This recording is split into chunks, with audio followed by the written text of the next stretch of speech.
We're getting back into work. We're always about trying to work smarter, not harder, and finding ways to improve your workflow, make things easier for you, and so you can run your business and not worry about those day-to-day things that you can get caught up with. So we're going to talk a lot about automation. We're going to talk a lot about tools that you can use to streamline your business. So, I mean, looks like a lot of you are familiar faces and names so that we could, most of you know us. For those that don't, we're digital marketers. We have a lot of experience down here in South Florida with our own agencies. We just like providing value with making sure that whoever we come in contact, whether it's a partner or a client, exactly, that we're providing some sort of value that they can use and leverage for their business. So we're proud to be back, and we're happy that you guys joined us today. A little bit about what we're going to be going through is some of the things that have been going on in terms of tech and automation, a few of the different areas that we're going to cover, as well as examples and tools that you can use for your business to help you streamline it. And as always, we'll have that live Q&A session at the end, because what we really care about is having those questions that we can answer directly and be able to, get you those answers that are more relevant to you. So, just to kind of go through this one, how many hats do you wear? I'm sure that if you're an entrepreneur or freelancer or, just independently working right now, you wear a lot of hats. And the bad news is you do need to wear a lot of them if you don't have the budget and you don't have that team. So, but the good news is that those tools are there. These automation tools and a lot of things that help you streamline are available, and it's easier than ever to actually start up a business and become an entrepreneur. John found this awesome quote, which I'll let him go over. Oh, yeah, definitely. So Bill Gates said the first rule of any technology used in a business is that automation applied to an efficient operation will magnify the efficiency, right? So if your business is thriving, if it's doing well, if you can automate a lot of the processes that you have, it works in your favor. The second is that automation applied to an inefficient operation will magnify the inefficiency. So we just wanted to use that quote as a catalyst for the presentation today and kind of do a deep dive into some of the automation tools that we run and use on a daily basis.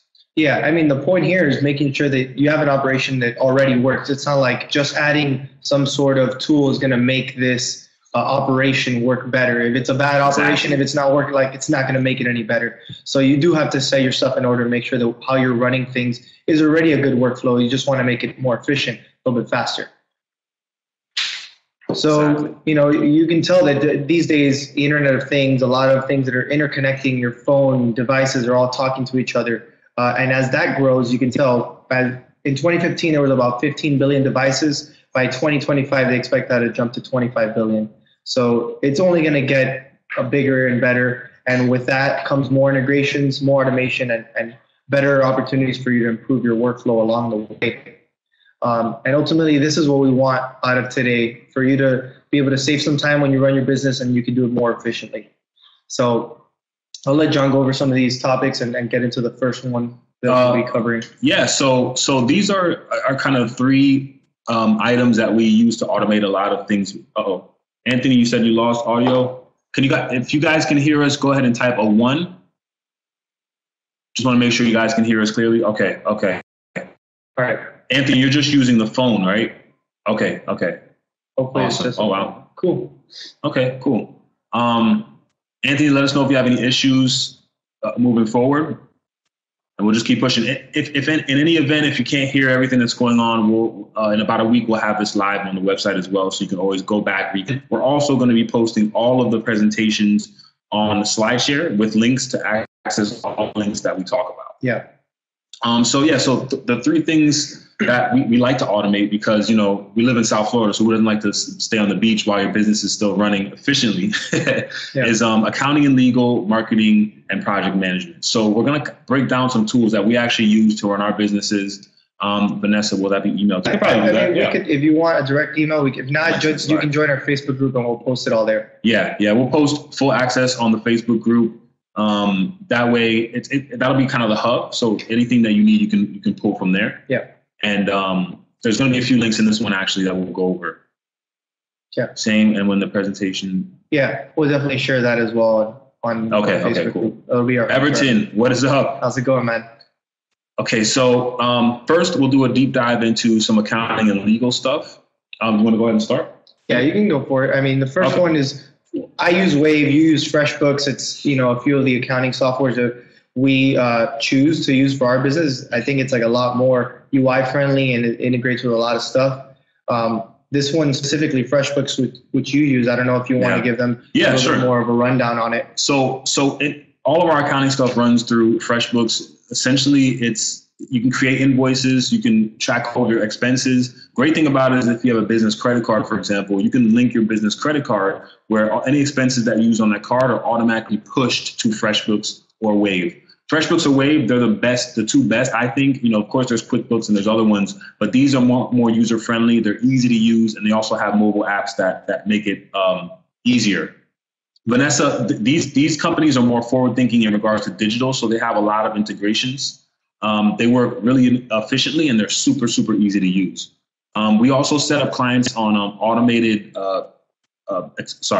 invoices. So a lot of times these invoices are automated where they get it every month. It's automatically paid. And then the whole thing is cloud-based. So you can back up everything, of course, just in case, but everything is in the cloud, accessible anywhere. So if you're out at dinner and you want to track your expenses, you can take a quick picture of your receipt. Yeah. It pushes to the app.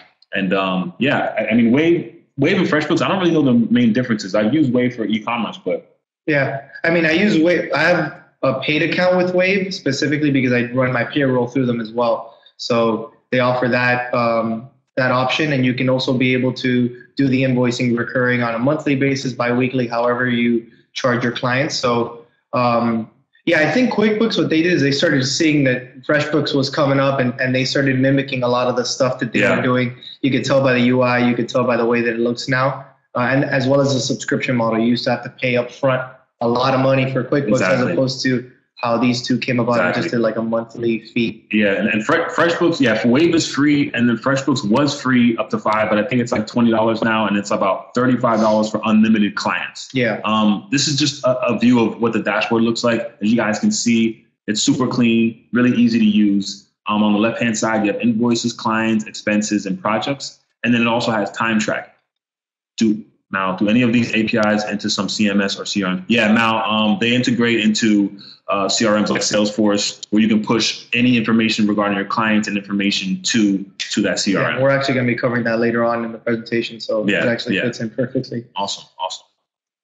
There's also MileIQ, which is another one. You drive around town and you go to these different client meetings and different events that you need to go to, and how do you keep track of those miles? And Zap has done it pretty easily. You use it, right? And it's something that you feel like makes it a lot easier for you at the end of the day to see how much mileage you use during your business hours, essentially. Exactly. And MileIQ, it works in your phone. So it's a mobile app, and you download it, and it actually works in the background of your phone, where anywhere you drive to, it'll track those driving locations. And then what you do is you pull up the app, and you can either swipe left or swipe right based on the type of drive. So if it's, you're driving on Saturday with your family to the park, that's not going to be a business expense, right? So you swipe left, and that drops into personal. Mm-hmm. You swipe right, it drops into business. So at the end of the year, you click one button, it creates an Excel file, and you send that straight to your accountant, and boom, you have all of your driving tracked. This app is, I think it's 40 drives. It's a free per month, and then it's like $5 a month, which is absolutely worth it for the time and effort that you put in, especially if you drive a lot for your business. Absolutely. Here's an up close of how it looks. I mean, you have a better idea, but you can see all the items right there, and you can go back. Even if, let's say you swiped by accident, you could go back and change that as well to make sure that it falls under personal or business. And it's just the dashboard and everything it provides is so much more useful than having to manually log these things later on and keep track of, I ran here to this business meeting, but then I went and visited a family member later. Like, how does that apply? So this makes it even easier to be able to do that. And Microsoft bought them, just side note, for an undisclosed amount. So of course, they definitely buying this. Exactly. So for legal stuff, I mean, obviously, if you have something that's super crucial, you should always consult with a real lawyer, probably a local lawyer that you can go to for different matters. But if you need something like to draft a small contract or some agreement, at least a starting point that you can fill out and then maybe give it to a lawyer to review, or if you're happy with it and feel like you have enough understanding of it that it's there, that's really the route to take. LegalZoom provides all that kind of stuff, so you can go in and find those documents, not spend days looking for what you want, and be able to get some of this business flow working as opposed to waiting on back and forth and all that stuff. So, and we also heard that if you want to, there's also other platforms to reach out to lawyers like guru.com and stuff that you can go and if there's a specific legal matter or specific matter that you're not sure of. But this is just another option in case you have any issues with legal stuff that you would want to get over with. Exactly. And moving over to the marketing side of things, we covered the accounting and legal. It's not that exciting, but it's something that's necessary as part of business. The marketing is more in our wheelhouse, and we'll start off with MailChimp because it's one of the most user-friendly email marketing platforms right now. We use it for some of our email newsletters, and they actually do have a lot of integrations and make it very easy for you to connect the dots and not have to do all these things over and over. I don't know what your experience has been with MailChimp, but I've had a good one. And that's how I run all my accounts right now. Vanessa said, when do you suggest we use the MailChimp paid version? I think once you have 1,000 subscribers, they charge you, I think, $10 or $15 a month.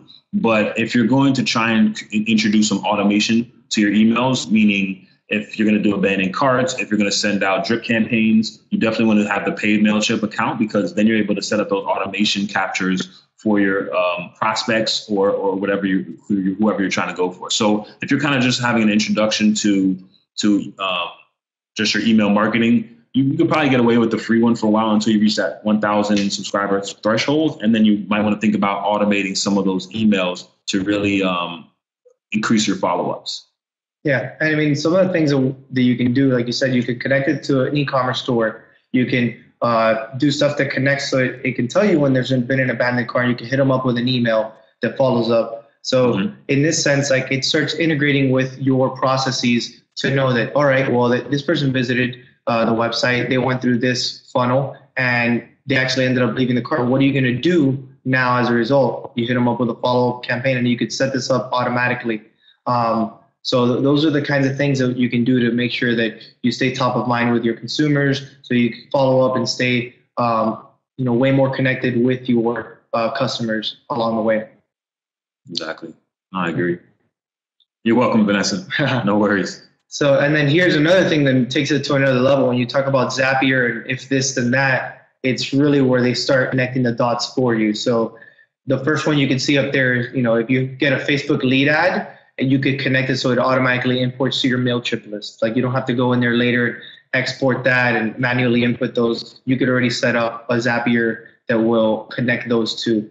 Same thing if you want to have this integrate with other stuff. You want to create a Google Sheet automatically based off those people. There's just endless stuff that you could be doing. You want to go over some of the bullet points, stuff that you do. So Zapier, we use it to bridge just a lot of different webhooks and APIs. Essentially, it's just a tool to marry different websites and their functions, right? So just like David said, for Facebook lead ads, it's kind of weird because there's only two ways that you can really connect your lead ads to your tools, right? So one is using a CRM. Some people don't use a CRM, so it just drops into your Facebook page, but you have to go to a specific setting to see your leads come in. So if you have a form set up and you're getting all these leads through Facebook, there's only one way to see it through Facebook. It's not automated, so you can't find out when you get it.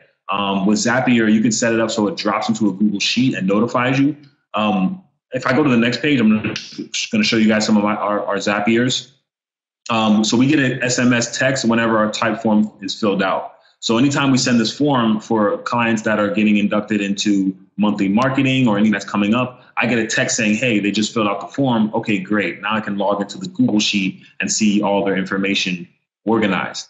Another Zapier that's really cool is a direct email from Facebook lead ad. So as soon as a Facebook lead ad is completed, you get an instant email, and we set that up for all clients. So anytime that lead ad comes in, boom, they get an instant email with that information, that info, and then we send an automatic email back to them saying, hey, thanks for filling out our form. We'll get to you in the next hour or so. And then the last piece is Slack and Asana. Anytime we do specific tasks in Asana, they're automatically pushed to Slack, and it pushes that information so that you're able to see it. The team knows what they need to do for that day, and then you can keep it pushing. Yeah, and we'll actually go over that in the next section of project management. But another aspect of marketing nowadays is obviously social media. And to manage multiple accounts, I mean, if you have one brand, then it's fine, but it's still easier to funnel that. you have tools like Sprout Social, Hootsuite, Buffer, and plenty others that can help you do that. Whether it's scheduling content, making sure what's going on and people are talking about you, what the mentions are. You can even engage directly from these accounts, and you can do instant reporting, which is huge, not manually doing that through Facebook and these other tools. Here's an example of, John uses Hootsuite specifically, and you could schedule out an entire week, month, however long you want of content on these platforms so that you don't have to do it. So while this is still manual labor in terms of sitting down and scheduling it out, it's something that you don't have to go out and press send at the moment. And now Instagram is opening up its API more and more to be able to do posting from that standpoint. And you could, send out those photos that you want, schedule them out without having to then go on and hit the send button whenever it's time to send. Exactly. So, and these tools are getting way better. Camille's asking, what's your preference for it? I personally use Sprout Social. It's a paid, account that I have with them. I think it lets me manage up to 25 different social media accounts. And the reporting is what I like. It's very visually appealing. It's very well structured and easy to follow. So when you give that to a client, and when you want to review, it's just easier to review. So I prefer mainly for the reporting and some of the social listening tools as well. I feel like it does a little bit more than Buffer, but Buffer is good to be able to shoot out content and schedule it out, and it'll automatically do things for you. It's like sending it out at a certain time that maximizes it for you. But yeah, I mean, that's really my preference. I know that you've been sticking to Hootsuite. Yeah. I mean, both of them are phenomenal tools. Hootsuite, I guess I've been using it so long, probably about 6 or 7 years, and just seeing a lot of the functionalities that they have improved over the years. Both tools are great. We always want to give you guys the option to choose either one. And just a side note, if you don't have time to schedule social media, you can find someone to actually post social media on your behalf by training them, right? So you can create a training regimen for like Mondays, for example, would be Motivation Mondays, where they would post a motivational quote with an image overlay. And then what you do is you have them schedule all the content a week ahead of time. That way you can jump into Hootsuite or Spark Social, look at their work, make sure there's no continuity errors or grammar errors, and then that content is already done and fresh to go out. And is there an automated bot to post to social media? Chris, no, there isn't, but there is a way to train your staff or team members to do so. So a lot of people have issues with people hiring virtual assistants or oh man, I know, Chris, I know. But a lot of people have issues with using people offshore to post social media content because of grammatical issues and errors. But if you can actually train and create just a quick doc or a regimen of what type of content you want to post on a daily basis, have them schedule that content ahead of time and review that content, you can definitely automate a lot of these things to consistently post content. Yeah. I think something to keep in mind too is, you can schedule as much as you want. You can go and try and automate as much as you want, but you still have to sit down and come up with the content and do things in a way that's going to be, representing your brand. Like, exactly. You can't just automate everything and expect, the money to come in and not have to touch anything. Like if you're talking about building a business and putting together a brand, you still have to have some of that authentic human touch at some element. Like we're talking about automation tools because we want to make this easier for you, or at least so you can work more efficiently and focus on the things that you're good at. But automation isn't the solution for everything. So I want you guys to keep that in mind. It's not like we're going to give you some sort of silver bullet that's going to make your business skyrocket tomorrow. Then I think the next one we should cover is Shopify. I know some of you have gotten into the habit of e-commerce, or at least looking into it. And John is definitely well more versed in this than I am. So if you want to go over some of these tools to automate. Sure. Yeah. So just a few tools. Dropify is an integration that you can add to your Shopify store to fulfill orders on your behalf.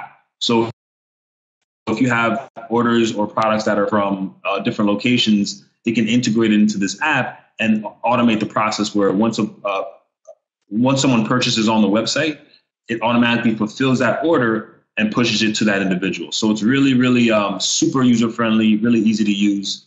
The next one is Retarget app. Retarget app for you. So for anyone that's familiar with retargeting, someone visits your site, essentially a cookie is dropped into their browser. And now when they go to Facebook, they're seeing your content, they're seeing the product that they were going to purchase, they're seeing information relevant to the visit on your site. Retarget app just automates that process so that you don't even have to think about it. You just write one ad copy and it's going to push that specific product to the individual that's looking at it. So it's called dynamic ads on Facebook. Retarget app just makes that really easy and the process super simple. And then lastly, Wheelio is for email marketing. It's really cool. It's kind of like it gamifies email marketing. We should probably drop that image in here, but you guys can Google it as well. Yeah. What it'll do is you visit a website, a pop-up comes up with a wheel that you can spin to win prizes. And essentially what you can do is put in your email address, the wheel spins, and then that individual's, it stops somewhere, and then they're given a discount, for example. And then that discount is only valuable for about 14 to 15 minutes before it expires. So it creates urgency. You're having them email opt-in easily, and it works really, really well for increasing your email marketing list. Yeah. I mean, it's definitely something that you guys have gotten a lot of good feedback on. You've gotten a lot of opt-ins as a result of it. So it works for some brands, and it depends on the placement and, you know, how you want to go about using it. But it's just another tool you can use if you want to get email opt-ins from people.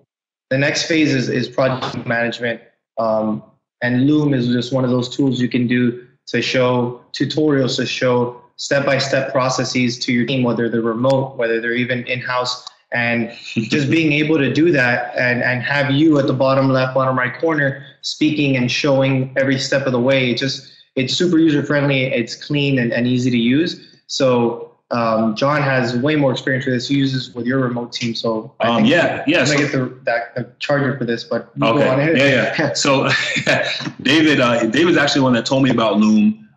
It's a Google Chrome extension. So, and it records quick video. So if you're on, let's say Google Chrome, you're on Google, one of your virtual assistants, you want to tell them, hey, I need you to pull this data report.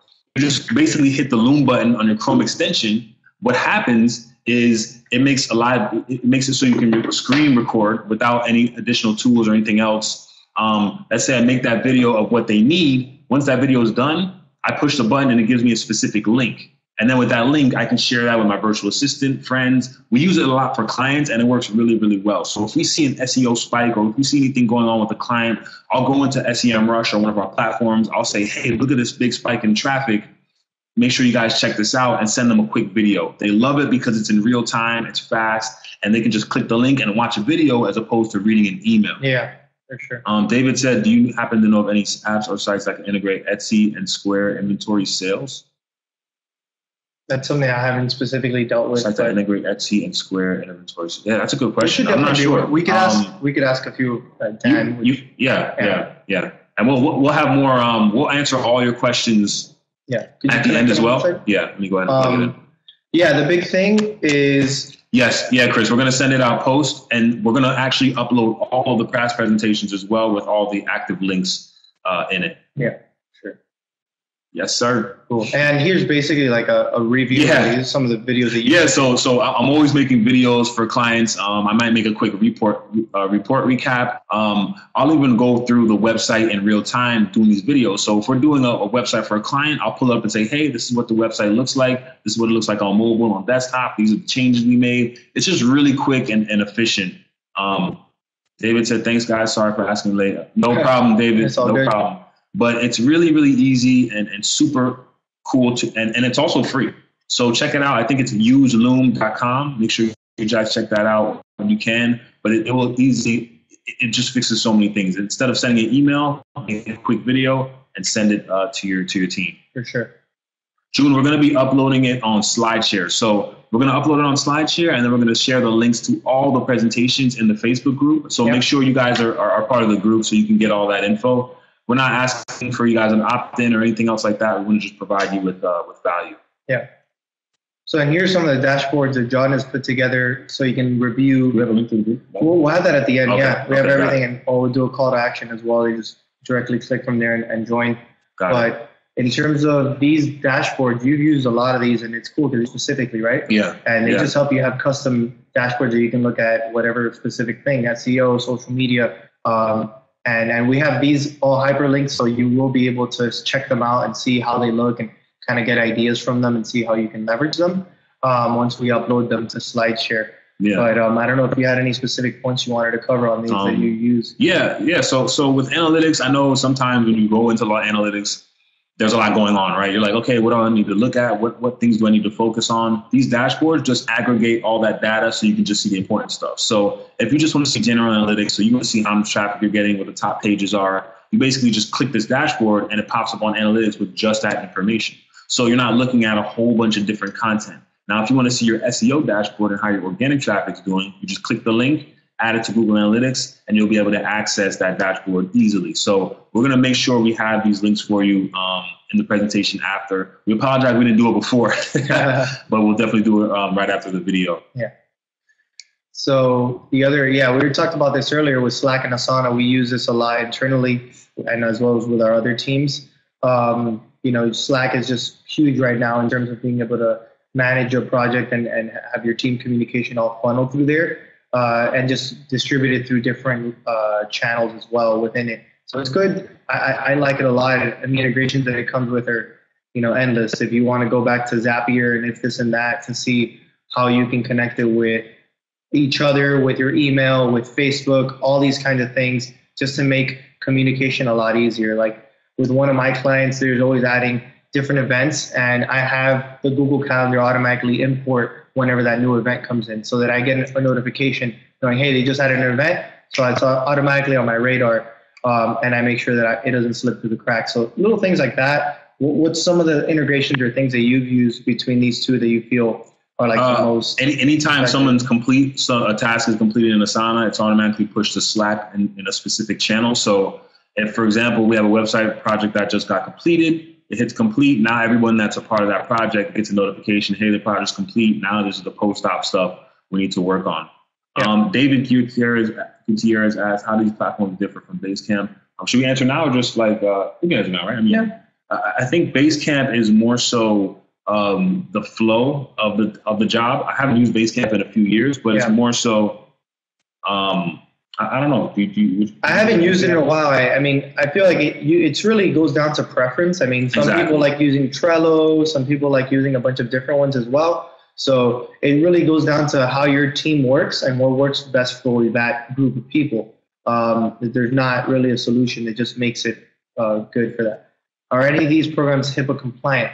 That I don't know. That you probably have to check their privacy policy or however they have it set up. But I'm sure there are privacy features that should allow you to be able to, funnel certain things and keep. And it has high levels of encryption as well. Yeah.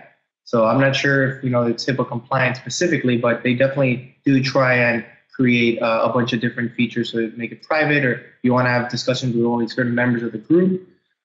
They make it open for that as well. So. Yeah, in terms of Basecamp, I think they're very similar. I feel like Slack and Asana tend to have more integrations, and they're more forward-thinking in terms of how they can connect to other things. Basecamp's probably on that same boat now, but from what I've seen, Slack seems to be the one that's really taken off right now, and a lot more people are getting comfortable with using it. Definitely. Yeah, here are just some of the. So I just kind of wanted to show you guys an example of our internal Asana interface. On the left-hand side, we've got our team members, and then these are some of my jobs that I need to work on. And we just like to organize a project. So it might be blog, website design, e-commerce, daily tasks, things that we need to work on. And if you actually click the jobs, it'll have a breakdown list of other ones as well. So everyone has their delegation of projects, and then we use acronyms for client names to be able to differentiate the projects from each other. And then if you actually click that job, it becomes a long list of all the tasks that need to be completed within it. So it works really well because it has this, and it has a mobile app, so I get notifications when tasks are done, when things are completed. So the team, works all hours of the night during the day. I'm able to find out what's going on and keep tabs on what projects are being completed. Yeah, for sure. We use it internally, like whenever we're putting together the webinar presentation, so that we can keep track of it. Another aspect is CRMs, which Mal was, covering, and there's definitely a ton of them. Some of them can be super expensive. Some of them, like Insightly, are a little bit more affordable. But really, when you get to this level, you can start integrating and doing things and automating things that are next level. So you can track people down the sales funnel, where they come in, did they just visit your website, or have they visited before and opted in? And now you can decide, okay, well, they're this part of the funnel. let's see if we send them a gain. And all those kinds of things fall under certain CRMs. They have different capabilities, so you'd have to do a little bit of research depending on what you want. But Salesforce and HubSpot are huge. Infusionsoft is another one that's big that a lot of people are using. Isn't Radiant6 another one, or is that? There's a lot of them out there. It depends like what level you're at. Zoho's another one. And really preference again, but these are just things you should look at in terms of. We had someone that signed up, and I've spoken with him a few times before. His name is Pascal. I don't know if he's in the room right now, but we've spoken about integration a lot, and he has a lot to offer. So we'll see if maybe in the Facebook group he can share some of his stuff or things that he's done. But doing things where you get an email, it drops into the CRM. Now you can follow up with a drip campaign. You could then hit them up with a discount. You could then hit them up with a bunch of other stuff, maybe on Facebook. So there's just so many things you can keep track of and then be able to make moves on as a result that CRMs can provide for you. It just tracks every step of the way with your customer. Exactly. So that pretty much covers a majority of what we wanted to get across. Some of the points that we want you to take away is just stay ahead of these trends and all these different automation tools, because you want to know of them ahead of time. You don't have to use them right off the bat, but you never know when the right opportunity is going to come about, whether it's a project or you start a new business, that it might make sense for you to start using it. And use tools that work for your team. Just because we said them doesn't mean that it's best for your team. Like we said, some people here like Basecamp over the other ones. It's really a matter of how does it make your team more efficient? So that's what truly matters at the end of the day. And just seek these integrations, seek these things that could, now that you have this one tool, is there any way that it could connect with another one and make things even more smoother? Yeah. So that was basically what we wanted to cover. If you guys want, you can join our Facebook group. We'll drop in one of these call to action buttons in case you guys want to join in. And you can click that and it'll take you directly to the Facebook page, Facebook group, so you can join. And one, let me just say one thing before we close out. And guys, we probably want to do another presentation specific to just automating processes within your business that you can outsource to your team members, right? So just think of things that you do on a daily basis that are kind of mundane and monotonous, and then just think about ways that you can create a video or a way for people to understand what you're doing, and kind of a step-by-step process to do what you do, and then be able to outsource that to someone else. It works really, really well, and it can free up time so that you can work on biz development or specific things that you like to do within the business. Yeah. It's really a matter of finding, you can have all the tools in the world. It's just a matter of making sure that you know how to use them or finding the right use for it in your field of work. So it's finding the application that truly matters. I guess we'll open it up to Q&A. So if you guys have any questions, I know that some of you were trying to ask away. We got some time. We definitely got plenty of time. This webinar tool is cool. Which others do you consider? You're the one that chose ClickMeeting, right? You can definitely talk more about it. We looked through a few of them. There was Webinar Jam, which is a little bit more expensive, but also has a bunch of stuff. Webinar Jam is probably the best, hands down. Wasn't Uber Conference provided like a version or something, but it was like limited. So some of them have different. You're welcome, David. Yeah, no worries, man. They have different capabilities, but the main two that we were looking at was like ClickMeeting and Webinar Jam. But we always look for other options too. This is a paid version as well, because we wanted to be able to have the flexibility to have rooms of 100 people if we grew up to that size of recording, being able to do these different integrations within, like we uploaded the presentation directly as opposed to having to have it offsite and, switching between windows. So this platform definitely does provide a good amount of tools. It even lets you do polls within the platform so you can have a lot more engagement. So we definitely like this one, but there's plenty more and new ones popping up all the time. Not sure if there's any other. We'll try and put together. Yeah, thank you, man.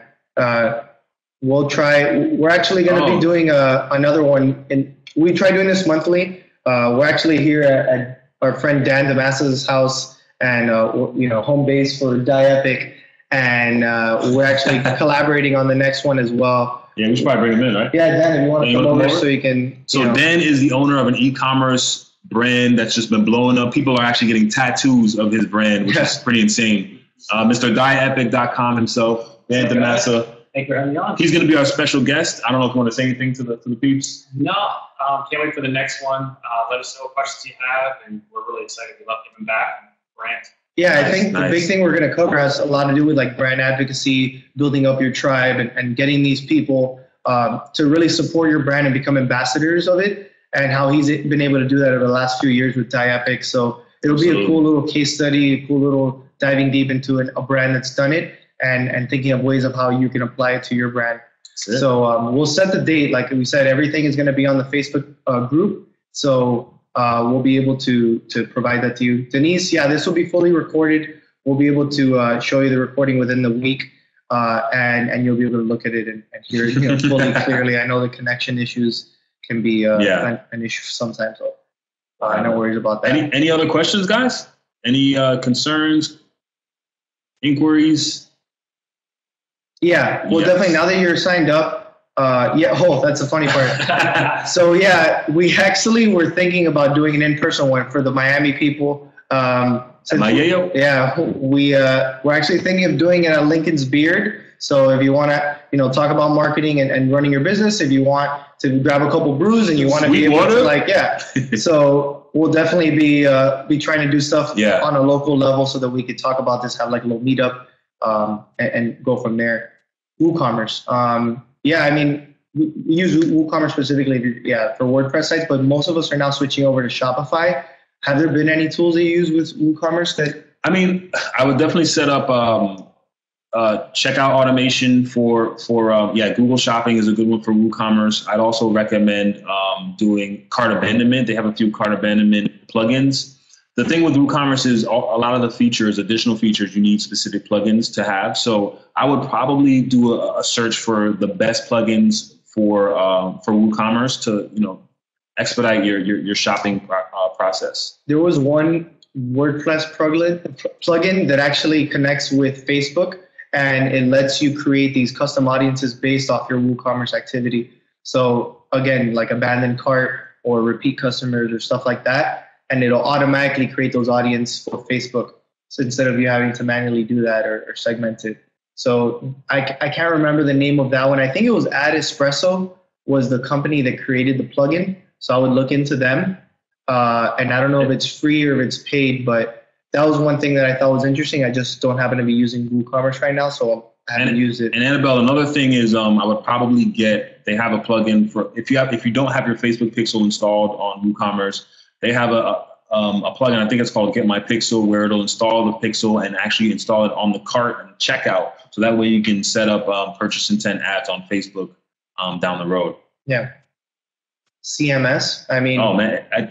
I think, when it comes to CMS, it really depends on, what you're doing. If it's e-commerce, Shopify is definitely the one to do. If you're doing like kind of a simplified website, WordPress could do well for you. If you're doing something more custom, Twitter Bootstrap or Ruby on Rails, it really depends on what you're looking to accomplish. Or you get like a full stack developer and just do something fully custom from the ground up. But if you were talking about CMS and like WordPress is usually the entry point where it gives you just enough user friendliness, but just enough customization that you could be able to blow it up and do whatever you want with it. Yeah. So those are our recommendations for the most part. Chris, it'd probably be total custom. Maybe something using a Twitter Bootstrap platform, but I'd say something completely custom. Maybe you can add an overlay of a CMS front end on it, so you can do a custom site and then maybe put the WordPress dashboard onto it, so that it's easy for your team members to access and use. But you might need a total custom solution. Yeah, there's definitely going to have to be some customization if you want all that kind of integration and make sure that everything works together. WordPress has its limitations. Like you're definitely gonna have to do stuff beyond it if you want to get anywhere bigger with that. Any other questions, guys? Looks like we're good. Oh no, we got data. Thanks, guys. Oh, you're welcome. Customer data. So you're having a question about customer data, like how to source it? So, a lot of the stuff that we mentioned, whether it's like a Typeform is one tool that we use, but like I've used it with the My Custom Filter website. Whenever I get an inquiry, I make them fill out the form, basically run down what they need, all the information I need, as well as the customer information, whether it's an email address, a phone number, name, all that. And then you can automatically integrate that using Zapier or If This and That, so that it connects to a Google Sheet, and now you have that integrated. And then you can take that a step further and have that into like a list if you want. Or even CRM. Yeah, or your CRM. So you might not even need a full a full custom platform. Sorry to cut you off. Yeah.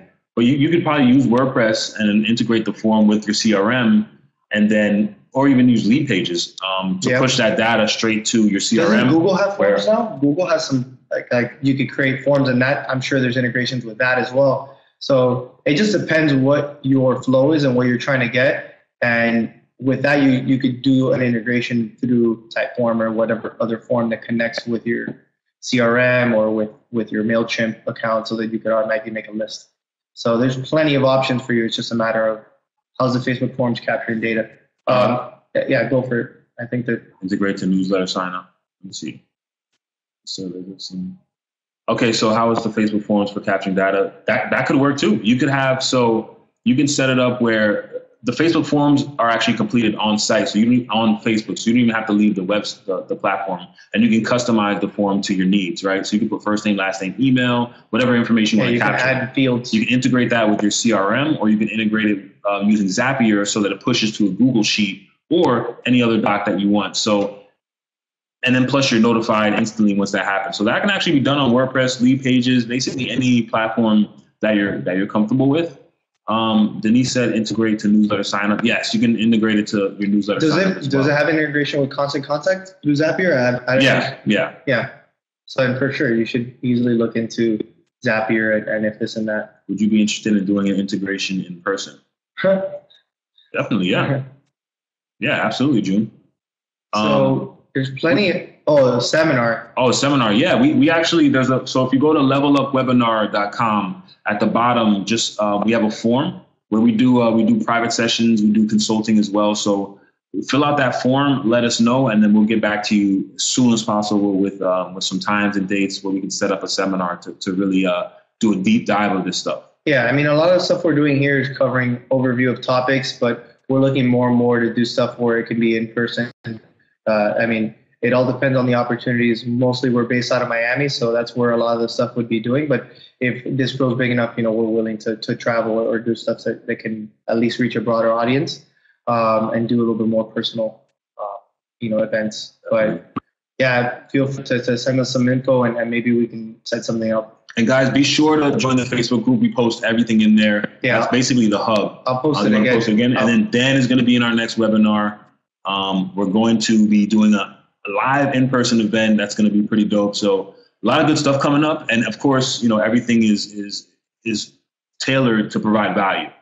Yeah, we'll definitely. Once we're done here, we'll definitely be doing all the acceptance, and we'll provide you with a date and the official topic of what we'll be doing within the next week as well. So we're looking forward to following up with you guys and seeing if there's any other questions you come up with after you forgot to ask on the spot. Just, write it down and put it on the Facebook group, and we'll try and get to it as well. We like keeping the conversation going beyond this. You're welcome, Mal. No problem, man. Thank you for joining. All right, guys. Well, if you guys have no more questions, we're going to end it here. And, thanks, Jose. We hope you guys have a great rest. Have a great week, guys. All right, guys. See ya.